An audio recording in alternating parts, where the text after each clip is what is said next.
जय सिया राम। उत्तर प्रदेश की राज्यपाल आनंदीबेन पटेल, राष्ट्रीय स्वयंसेवक संघ के परम पूजनीय सरसंघ चालक डॉक्टर मोहन भागवत जी, उत्तर प्रदेश के मुख्यमंत्री योगी आदित्यनाथ जी, श्री राम जन्मभूमि तीर्थ क्षेत्र ट्रस्ट के अध्यक्ष पूज्य महंत नृत्य गोपाल दास जी,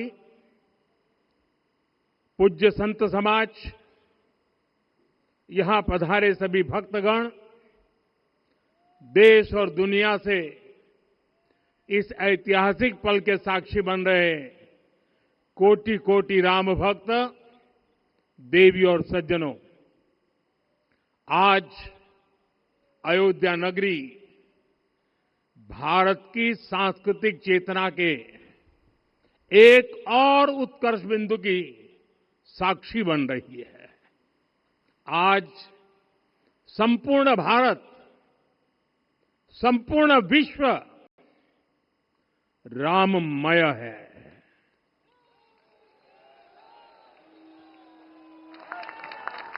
हर राम भक्त के हृदय में अद्वितीय संतोष है, असीम कृतज्ञता है, अपार अलौकिक आनंद है। सदियों के घाव भर रहे हैं, सदियों की वेदना आज विराम पा रही है, सदियों का संकल्प आज सिद्धि को प्राप्त हो रहा है। आज उस यज्ञ की पूर्णाहुति है जिसकी अग्नि 500 वर्ष तक प्रज्वलित रही। जो यज्ञ एक पल भी आस्था से डिगा नहीं, एक पल भी विश्वास से टूटा नहीं। आज भगवान श्री राम के गर्भगृह की अनंत ऊर्जा, श्री राम परिवार का दिव्य प्रताप इस धर्म ध्वजा के रूप में इस दिव्यतम भव्यतम मंदिर में प्रतिष्ठापित हुआ है। और साथियों, ये धर्म ध्वजा केवल एक ध्वजा नहीं, ये भारतीय सभ्यता के पुनर्जागरण का ध्वज है। इसका भगवा रंग, इस पर रचित सूर्यवंश की ख्याति, वर्णित ओम शब्द और अंकित कोविदार वृक्ष राम राज्य की कीर्ति को प्रतिरूपित करता है। ये ध्वज संकल्प है, ये ध्वज सफलता है, ये ध्वज संघर्ष से सृजन की गाथा है, ये ध्वज सदियों से चले आ रहे स्वप्नों का साकार स्वरूप है। ये ध्वज संतों की साधना और समाज की सहभागिता की सार्थक परिणति है। साथियों, आने वाली सदियों और सहस्त्र शताब्दियों तक ये धर्म ध्वज प्रभु राम के आदर्शों और सिद्धांतों का उद्घोष करेगा। ये धर्म ध्वज आह्वान करेगा, सत्यमेव जयते नानृतम, यानी जीत सत्य की ही होती है, असत्य की नहीं। ये धर्म ध्वज उद्घोष करेगा, सत्यम एक पदम ब्रह्म सत्य धर्म प्रतिष्ठित, अर्थात सत्य ही ब्रह्म का स्वरूप है, सत्य में ही धर्म स्थापित है। ये धर्म ध्वज प्रेरणा बनेगा, प्राण जाए पर वचन न जाहि, अर्थात जो कहा जाए वही किया जाए। ये धर्म ध्वज संदेश देगा, कर्म प्रधान विश्व रची राखा, अर्थात विश्व में कर्म और कर्तव्य की प्रधानता हो। ये धर्म ध्वज कामना करेगा, बैर न विग्रह आस न त्रासा, सुखमय ताहि सदा सब आशा। यानी भेदभाव, पीड़ा परेशानी से मुक्ति, समाज में शांति और सुख हो। ये धर्म ध्वज हमें संकल्पित करेगा, नहीं दरिद्र को दुखी न दीना, यानी हम ऐसा समाज बनाएं जहां गरीबी न हो, कोई दुखी या लाचार न हो। साथियों, हमारे ग्रंथों में कहा गया है, आरोपितम ध्वजम दृष्ट्वा ये अभिनंदनित धार्मिका ते अपि सर्वे प्रमुच्यते महापातक कोटि भी, यानी जो लोग किसी कारण मंदिर नहीं आ पाते और दूर से मंदिर के ध्वज को प्रणाम कर लेते हैं, उन्हें भी उतना ही पुण्य मिल जाता है। साथियों, ये धर्म ध्वज भी इस मंदिर के ध्येय का प्रतीक है। ये ध्वज दूर से ही राम लला की जन्मभूमि के दर्शन कराएगा और युगों युगों तक प्रभु श्री राम के आदेशों और प्रेरणाओं को मानव मात्र तक पहुंचाएगा। साथियों, मैं संपूर्ण विश्व के करोड़ों राम भक्तों को इस अविस्मरणीय क्षण की, इस अद्वितीय अवसर की हार्दिक शुभकामनाएं देता हूं। मैं आज उन सभी भक्तों को भी प्रणाम करता हूं, हर उस दानवीर का भी आभार व्यक्त करता हूं जिसने राम मंदिर निर्माण के लिए अपना सहयोग दिया। मैं राम मंदिर के निर्माण से जुड़े हर श्रमवीर, हर कारीगर, हर योजनाकार, हर वास्तुकार, सभी का अभिनंदन करता हूं। साथियों, अयोध्या वह भूमि है जहां आदर्श आचरण में बदलते हैं। यही वह नगरी है जहां श्री श्री राम ने अपना जीवन पथ शुरू किया था। इसी अयोध्या ने संसार को बताया कि एक व्यक्ति कैसे समाज की शक्ति से, उसके संस्कारों से पुरुषोत्तम बनता है। जब श्री राम अयोध्या से वनवास को गए तो वे युवराज राम थे, लेकिन जब लौटे तो मर्यादा पुरुषोत्तम बन करके आए और उनके मर्यादा पुरुषोत्तम बनने में महर्षि वशिष्ठ का ज्ञान, महर्षि विश्वामित्र की दीक्षा, महर्षि अगस्त्य का मार्गदर्शन, निषाद राज की मित्रता, मां शबरी की ममता, भक्त हनुमान का समर्पण, इन सब की अनगिनत ऐसे लोगों की महत्वपूर्ण भूमिका रही है। साथियों, विकसित भारत बनाने के लिए भी समाज की इसी सामूहिक शक्ति की आवश्यकता है। मुझे बहुत खुशी है कि राम मंदिर का दिव्य प्रांगण भारत के सामूहिक सामर्थ्य की भी चेतना स्थली बन रहा है। यहां सप्त मंदिर बने हैं। यहां माता शबरी का मंदिर बना है, जो जनजातीय समाज के प्रेम भाव और आतिथ्य परंपरा की प्रतिमूर्ति है। यहां निषादराज का मंदिर बना है। ये उस मित्रता का साक्षी है जो साधन नहीं, साध्य को, उसकी भावना को पूजती है।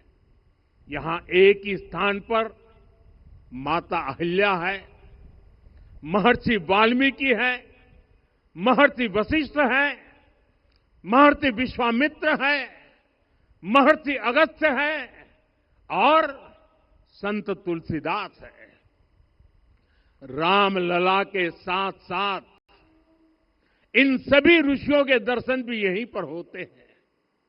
यहां जटायु जी और गिलहरी की मूर्तियां भी हैं, जो बड़े संकल्पों की सिद्धि के लिए हर छोटे से छोटे प्रयास के महत्व को दिखाती है।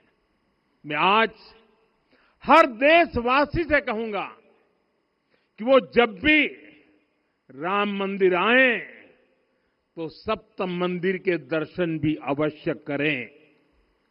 ये मंदिर हमारी आस्था के साथ साथ मित्रता, कर्तव्य और सामाजिक सद्भाव के मूल्यों को भी शक्ति देते हैं। साथियों, हम सब जानते हैं हमारे राम भेद से नहीं, भाव से जुड़ते हैं।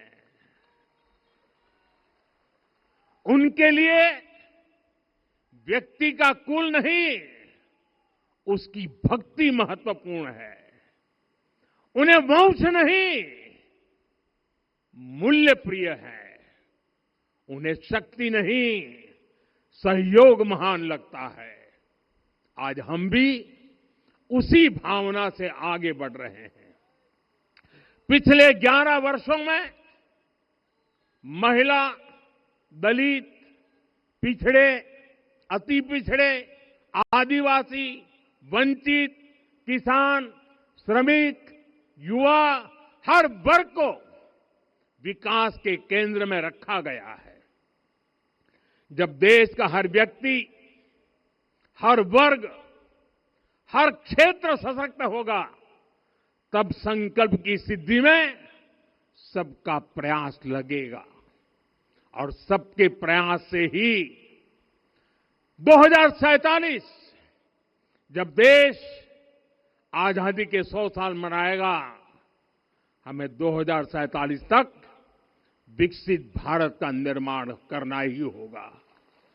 साथियों, रामलला की प्राण प्रतिष्ठा के ऐतिहासिक अवसर पर मैंने राम से राष्ट्र के संकल्प की चर्चा की थी।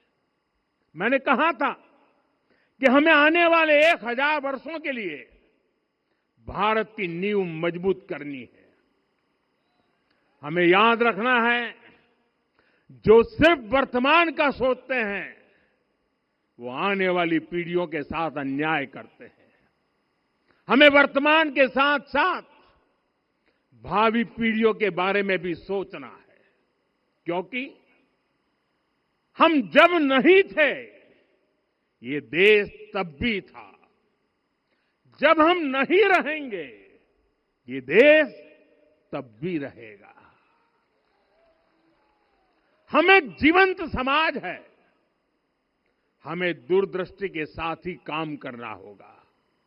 हमें आने वाले दशकों, आने वाली सदियों को ध्यान में रखना ही होगा। और साथियों, इसके लिए भी हमें प्रभु राम से सीखना होगा। हमें उनके व्यक्तित्व को समझना होगा। हमें उनके व्यवहार को आत्मसात करना होगा। हमें याद रखना होगा, राम यानी आदर्श, राम यानी मर्यादा, राम यानी जीवन का सर्वोच्च चरित्र, राम यानी सत्य और पराक्रम का संगम। दिव्य गुणे शक्र समो राम सत्य पराक्रम। राम यानी धर्म पथ पर चलने वाला व्यक्तित्व। राम सत्पुरुषो लोके सत्य सत्यपरायण। राम यानी जनता के सुख को सर्वोपरि रखना, प्रजा सुखत्वे चंद्रस्य। राम यानी धर्म और क्षमा का दरिया। वसुधाया क्षमा गुणे है। राम यानी ज्ञान और विवेक की पराकाष्ठा। बुद्धया बृहस्पते तुल्य। राम यानी कोमलता में दृढ़ता। मृदु पूर्वज भाषते। राम यानी कृतज्ञता का सर्वोच्च उदाहरण। कदाचन नोपकारेण कृति नैकेन तुष्यति। राम यानी श्रेष्ठ संगति का चयन। शीला वृद्धे ज्ञान वृद्धे वयोवृद्धे च सज्जने। राम यानी विनम्रता में महाबल। वीर्यवान च वीर्येण महता स्वेन विस्मितः। राम यानी सत्य का अडिग संकल्प। न च अनुत्र कथो विद्वान। राम यानी जागरूक, अनुशासित और निष्कपट मन। निस्तिंद्र अपम्रत च स्वदोष परदोषवित। साथियों, राम सिर्फ एक व्यक्ति नहीं, राम एक मूल्य है, एक मर्यादा है, एक दिशा है। अगर भारत को साल 2047 तक विकसित बनाना है, अगर समाज को सामर्थ्यवान बनाना है, तो हमें अपने भीतर राम को जगाना होगा। हमें अपने भीतर के राम की प्राण प्रतिष्ठा करनी होगी। और इस संकल्प के लिए आज से बेहतर दिन और क्या हो सकता है।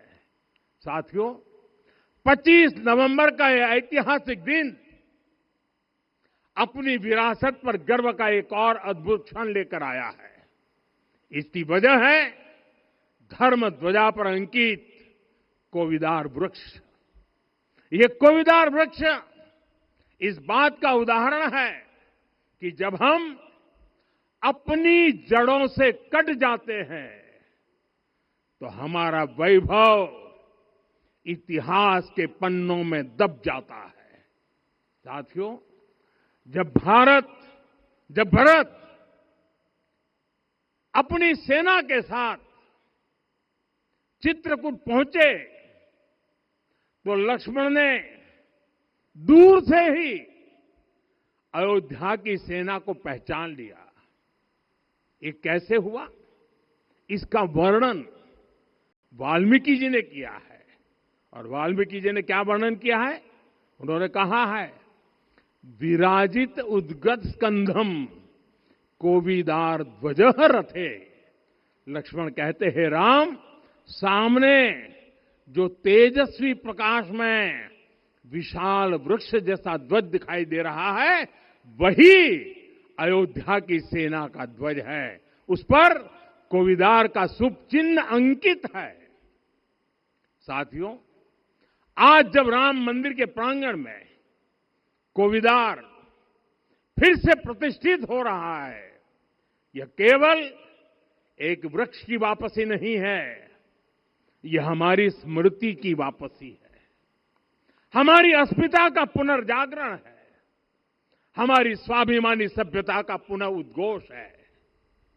कोविदार वृक्ष हमें याद दिलाता है कि जब हम अपनी पहचान भूलते हैं तो हम स्वयं को खो देते हैं, और जब पहचान लौटती है तो राष्ट्र का आत्मविश्वास भी लौट आता है। और इसलिए मैं कहता हूं, देश को आगे बढ़ना है तो अपनी विरासत पर गर्व करना होगा।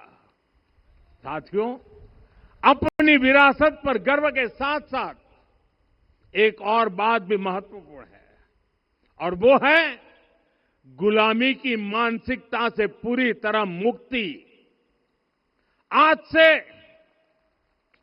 190 साल पहले 190 साल पहले साल 1835 में 1835 में मैकाले नाम के एक अंग्रेज ने भारत को अपनी जड़ों से उखाड़ने के बीज बोए थे। मैकाले ने भारत में मानसिक गुलामी की नींव रखी थी। 10 साल बाद यानी 2035 में उस अपवित्र घटना को 200 वर्ष पूरे हो रहे हैं। कुछ दिन पहले मैंने एक कार्यक्रम में आग्रह किया था कि हमें आने वाले 10 वर्षों तक उस 10 वर्षों का लक्ष्य लेकर चलना है कि भारत को गुलामी की मानसिकता से मुक्त करके रहेंगे। साथियों, सबसे बड़ा दुर्भाग्य यह है कि मैकाले ने जो कुछ सोचा था उसका प्रभाव कहीं व्यापक हुआ। हमें आजादी मिली, लेकिन हीन भावना से मुक्ति नहीं मिली। हमारे यहां एक विकार आ गया कि विदेश की हर चीज, हर व्यवस्था अच्छी है और जो हमारी अपनी चीजें हैं उनमें खोट ही खोट है। साथियों, गुलामी की यही मानसिकता है जिसने लगातार यह स्थापित किया। हमने विदेशों से लोकतंत्र लिया। कहा गया कि हमारा संविधान भी विदेश से प्रेरित है, जबकि सच ये है कि भारत लोकतंत्र की जननी है, मदर ऑफ डेमोक्रेसी है। लोकतंत्र हमारे डीएनए में है। साथियों, अगर आप तमिलनाडु जाएंगे तो तमिलनाडु के उत्तरी हिस्से में उत्तीरमेरूर गांव है। वहां हजारों वर्ष पहले का एक शिलालेख है। उसमें बताया गया है कि उस कालखंड में भी कैसे लोकतांत्रिक तरीके से शासन व्यवस्था चलती थी, लोग कैसे सरकार चुनते थे। लेकिन हमारे यहां तो मैग्ना कार्टा की प्रशंसा का ही चलन रहा। हमारे यहां भगवान बसवन्ना, उनके अनुभव मंटपा की जानकारी भी सीमित रखी गई। अनुभव मंटपा यानी जहां सामाजिक, धार्मिक और आर्थिक विषयों पर सार्वजनिक बहस होती थी, जहां सामूहिक सहमति से निर्णय लिए जाते थे। लेकिन गुलामी की मानसिकता के कारण इस भारत की कितनी ही पीढ़ियों को इस जानकारी से भी वंचित रखा गया। साथियों, हमारी व्यवस्था के हर कोने में गुलामी की इस मानसिकता ने डेरा डाला हुआ था। अब याद करिए, भारतीय नौसेना का ध्वज सदियों तक उस ध्वज पर ऐसे प्रतीक बने रहे जिनका हमारी सभ्यता, हमारी शक्ति, हमारी विरासत से कोई संबंध नहीं था। अब हमने नौसेना के ध्वज से गुलामी के हर प्रतीक को हटाया है। हमने छत्रपति शिवाजी महाराज की विरासत को स्थापित किया है। और ये सिर्फ एक डिजाइन में बदलाव नहीं हुआ, ये मानसिकता बदलने का क्षण था। ये वो घोषणा थी कि भारत अब अपनी शक्ति अपने प्रतीकों से परिभाषित करेगा, न कि किसी और की विरासत से। और साथियों, यही परिवर्तन आज अयोध्या में भी दिख रहा है। साथियों, ये गुलामी की मानसिकता ही है जिसने इतने वर्षों तक रामत्व को नकारा है। भगवान राम अपने आप में एक वैल्यू सिस्टम है।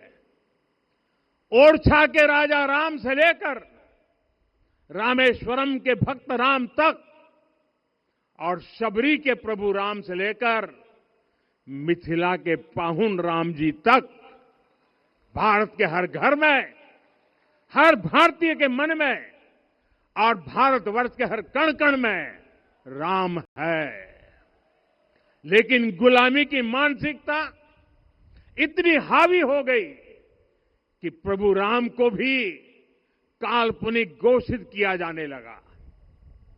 साथियों, अगर हम ठान लें अगले 10 साल में मानसिक गुलामी से पूरी तरह मुक्ति पा लेंगे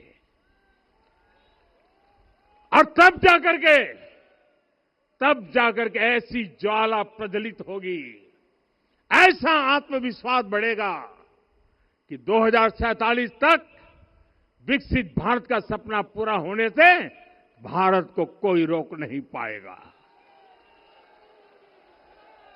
आने वाले 1000 वर्ष के लिए भारत की नींव तभी सशक्त होगी जब मैकाले की गुलामी के प्रोजेक्ट को हम अगले 10 साल में पूरी तरह ध्वस्त करके दिखा देंगे। साथियों, अयोध्या धाम में रामलला का मंदिर परिसर भव्य से भव्यतम हो रहा है और साथ ही अयोध्या को संवारने का काम लगातार जारी है।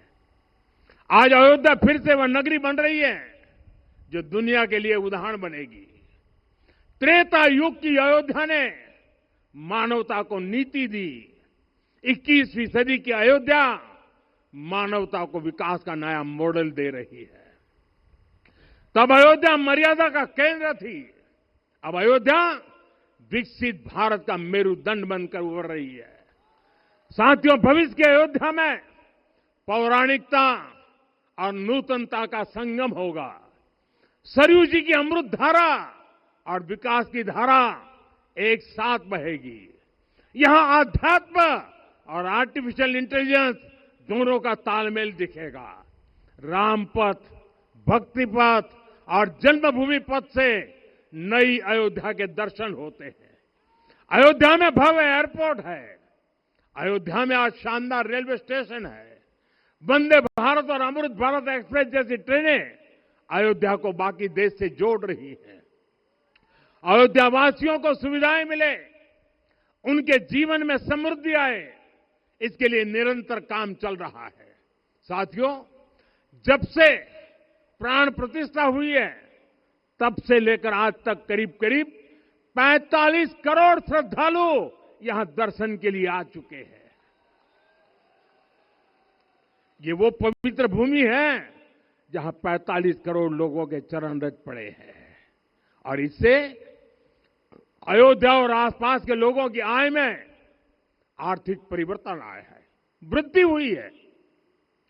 कभी अयोध्या विकास के पैमानों में बहुत पीछे थी। आज अयोध्या नगरी यूपी के अग्रणी शहरों में से एक बन रही है। साथियों, 21वीं सदी का आने वाला समय बहुत महत्वपूर्ण है। आजादी के बाद के 70 साल में भारत विश्व की 11वीं सबसे बड़ी अर्थव्यवस्था बना। 70 साल में 11वीं। लेकिन पिछले 11 साल में ही भारत विश्व की 5वीं सबसे बड़ी अर्थव्यवस्था बन चुका है।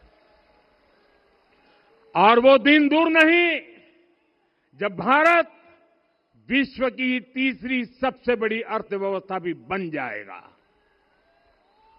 आने वाला समय नए अवसरों का है, नई संभावनाओं का है और इस अहम कालखंड में भी भगवान राम के विचार ही हमारी प्रेरणा बनेंगे। जब श्री राम के सामने रावण विजय जैसा विशाल लक्ष्य था, तब उन्होंने कहा था, सौरज धीरज ते ही रथ चाका, सत्यशील दृढ़ ध्वज पताका। बल विवेक दम परहित गोरे, क्षमा कृपा समता रजु जोरे। यानी रावण पर विजय पाने के लिए जो रथ चाहिए, शौर्य और धैर्य उसके पहिए हैं, उसकी ध्वजा सत्य और अच्छे आचरण की है, बल विवेक संयम और परोपकार इस रथ के घोड़े हैं। लगाम के रूप में क्षमा दया और समता है जो रथ को सही दिशा में रखते हैं। साथियों, विकसित भारत की यात्रा को गति देने के लिए ऐसा ही रथ चाहिए, ऐसा रथ जिसके पहिए शौर्य और धैर्य हो, यानी चुनौतियों से टकराने का साहस भी हो और परिणाम आने तक दृढ़ता से डटे रहने का धैर्य भी हो। ऐसा रथ जिसकी ध्वजा सत्य और सर्वोच्च आचरण हो, यानी नीति नियत और नैतिकता से समझौता कभी न हो। ऐसा रथ जिसके घोड़े बल विवेक संयम और परोपकार हो, यानी शक्ति भी हो बुद्धि भी हो अनुशासन भी हो और दूसरों के हित का भाव भी हो। ऐसा रथ जिसकी लगाम क्षमा करुणा और संभाव हो, यानी जहां सफलता का अहंकार नहीं और असफलता में भी दूसरों के प्रति सम्मान बना रहे। और इसलिए मैं आदरपूर्वक कहता हूं, ये पल कंधे से कंधा मिलाने का है, ये पल गति बढ़ाने का है। हमें वो भारत बनाना है जो राम राज्य से प्रेरित हो, और ये तभी संभव है जब स्वयं हित से पहले देश हित होगा, जब राष्ट्र हित सर्वोपरि रहेगा। एक बार फिर आप सभी को बहुत बहुत शुभकामनाएं देता हूं। जय सिया राम, जय सिया राम, जय सिया राम।